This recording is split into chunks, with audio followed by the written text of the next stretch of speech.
Bonjour les Paris 5 et les PIFO, donc ça y est, on y arrive à quelques jours de votre concours. Donc moi je suis là pour vous donner quelques derniers petits conseils pour approcher votre épreuve de manière qu'elle soit la plus efficace possible et que vous ramassiez le maximum de points parce qu'on est bien dans le contexte d'une pêche aux points. Donc moi je suis là pour vous parler de Paris 5, Paris Descartes et PIFO parce que je suis donc moi-même docteur en biologie cellulaire et moléculaire. J'ai enseigné pendant 4 ans à la faculté Descartes. Et j'enseigne donc dorénavant au CPCM cette matière très vaste et très intégrée qui est l'UE2, au niveau de laquelle donc vous avez à gérer l'histologie, l'embryologie et la partie véritablement biologie cellulaire, avec de gros points communs quant à la méthode de travail et l'appréhension de votre épreuve sur les deux facs que sont Paris 5 et PIFO au jour du concours. Donc déjà, première chose, soyons clairs, 3 jours avant votre concours, c'est terminé. Vous vous reposez, vous vous détendez. Votre cerveau va continuer à intégrer les connaissances dont vous disposez et à les positionner correctement en place, de telle sorte qu'elles ressortent de manière ordonnée et claire au jour de votre concours. D'accord?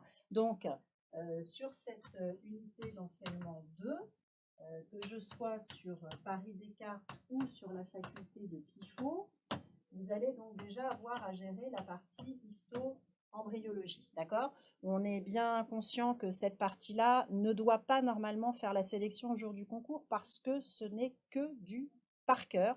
C'est vraiment un copier-coller de vos diapos. Vous devez avoir une maîtrise parfaite de la chose, de telle sorte que sur chacune de ces deux facs, alors bien sûr, c'est a priori la première partie que vous gérez au jour du concours. C'est vraiment les points qu'il faut dégager en priorité et ce, de la manière la plus rapide qui soit. C'est-à-dire que là, on est vraiment sur une trentaine de QCM à maximum 15-20 minutes d'approche. C'est-à-dire qu'on est maximum à 30 secondes par QCM. C'est du par cœur, je sais pas. Si je sais pas, je passe. J'ai possibilité de revenir à la fin et bien évidemment de cocher au hasard puisqu'il n'y a pas de point négatif. Donc oui, bien sûr, vous devez le faire, mais il est hors de question de perdre trop de temps sur cette partie puisque ce n'est pas elle qui doit faire la sélection. La sélection doit s'opérer sur la partie vraiment biologie cellulaire. Alors là, sur cette partie biologie cellulaire, ce qui me permet de parler des Descartes et des PIFO dans le même groupe de fac, c'est qu'il y a une approche un petit peu commune, même si effectivement elle est plus complexe sur Paris Descartes que sur PIFO, mais l'approche de votre sujet sera la même, en ce sens que dans cette partie-là, que vous soyez sur PIFO ou sur Paris 5, vous avez des QCM qui sont vraiment des QCM à par cœur et des questions purement de cours, et vous avez des QCM qui sont sous forme d'exercices. Voilà. Alors, après, avec des ratios en termes de nombre de questions qui vont changer d'une faculté à l'autre, d'accord? En ce sens que sur PIFO, vous avez vraiment une partie QCM à par cœur de cours qui est nettement plus importante que la partie exercice en nombre de questions. En revanche, attention à PIFO, les points attribués à chacun des QCM ne sont pas les mêmes. Là, vous avez pour les QCM de cours 1 point par QCM. Il n'est pas rare à PIFO de voir des QCM sur de l'analyse de documents et des exercices où vous pouvez avoir jusqu'à 3 points par QCM. Donc bien évidemment, quand vous allez approcher la partie biologie cellulaire à PIFO, comme à Paris Descartes, vous allez taper les points. Vous faites en priorité les parties sur lesquelles vous êtes le plus à l'aise. Et donc, à PIFO, vous avez 2 intervenants principaux, que sont Dieudonné et que sont Mignotte. L'un comme l'autre peuvent et vous poser des questions de cours et de l'analyse de documents. Les questions de cours, que ce soit Dieudonné ou Mignotte, c'est un copier-coller de leurs diapositives d'amphi. Absolument le moindre mot écrit sur les diapos sont à connaître par cœur. Regardez vos annales, là vous êtes en compulse d'annales tous les jours non-stop. Regardez les annales, regardez les diapos de Dieudonné et de Mignotte. C'est un copier-coller, il n'y a pas de piège. Ne cherchez pas de piège, il n'y en a pas. Là où la sélection va se faire, c'est sur l'analyse de documents. Ce sont de petits exercices simples, en général 3-4 questions maximum, mais qui requièrent une bonne méthode d'analyse de documents Et c'est là que vous allez avoir le maximum de points à taper au jour du concours. Donc, à mon sens, c'est cela qu'il faut aller chercher en priorité, d'autant plus que souvent, ces exercices sont concentrés à la fin du sujet. Donc, ne traitez pas le sujet dans l'ordre. Allez taper d'abord les points sur les QCM d'exercice et ensuite, vous revenez sur les QCM à par cœur qui vous rapporteront le moins de points. Quitte à ne pas avoir le temps de tout faire, faites les exos à maximum de points en premier, laissez les QCM à petit nombre de points pour la fin. Sur Paris Descartes, alors on retrouve effectivement ça. Vous avez des QCM de cours, pardon, je vous ai pris 2 fois la même chose. Vous avez des QCM de cours. Il y a des intervenants dont vous savez que s'ils font un exercice, ils vont poser des questions de cours.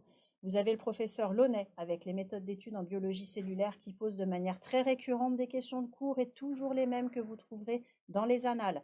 Vous avez le professeur Laplanche qui vous fait le chapitre sur le cycle cellulaire et son contrôle, qui lui aussi de manière très récurrente pose des questions de cours qui très souvent sont les mêmes. Vous les avez dans les annales, vous savez ce que vous devez apprendre par cœur à Paris Descartes. Et le par cœur, il est petit. La grosse majorité des points, c'est de l'analyse de documents. Et là, prenez conscience que votre sujet, là encore, est découpé en 2 exercices de biologie cellulaire et un exo en biologie du développement, avec un nombre de points à peu près équivalent pour chacun des exercices. Donc là encore, ne faites pas les exercices dans l'ordre dans lequel ils arrivent. Il est facile, en approche en diagonale rapide de l'exercice, de cerner la thématique de cet exo. Vous voyez si vous êtes dans le noyau ou dans le système endomembranaire ou encore sur mitochondrie apoptose ou bien encore sur le cycle cellulaire. Vous avez forcément une aisance plus importante sur une matière ou sur un chapitre que sur un autre. Vous sélectionnez en priorité le exo sur lequel vous êtes le plus à l'aise et donc celui sur lequel, a priori, vous allez ramasser le maximum de points. Il y a vraiment un choix à faire initialement dans votre épreuve. Donc, 1, vous dégagez le par cœur de liste embryo 30 minutes maximum. Ça vous laisse 2 heures ici pour approcher la biologie cellulaire. Au sein de la biologie cellulaire, il y a un second choix à faire. Compulser les exos en diagonale, cibler les thématiques abordées et traiter en priorité l'exo sur lequel vous êtes le plus à l'aise et le plus assuré de taper des points. Voilà. Sur PIFO, c'est pareil. Vous avez 2 intervenants principaux qui sont listés. Vos QCM sont classés par tête de chapitre. Vous êtes forcément plus à l'aise sur certains chapitres que sur d'autres. Là encore, bien sûr, vous ne faites pas les QCM dans l'ordre dans lequel ils sont indiqués. Vous sélectionnez en priorité la partie que vous maîtrisez le mieux et qui est donc celle qui va vous rapporter le plus de points. Voilà. Une fois que cette approche du sujet est faite, histo-embryo en premier, la biologie cellulaire pour la fin. Au sein de la biologie cellulaire, vous sélectionnez en priorité les parties dont vous savez qu'elles vont vous rapporter le plus de points. Ce qu'il vous reste à gérer au final, c'est l'analyse de documents. Alors là, pour le coup, la méthode d'analyse de documents est strictement la même que vous soyez à PIFO ou à Paris Descartes. La seule chose qui change, c'est la difficulté de cette analyse de documents qui est plus importante à Paris Descartes qu'elle ne l'est à PIFO. Mais la méthode d'analyse est au-delà de ça exactement la même.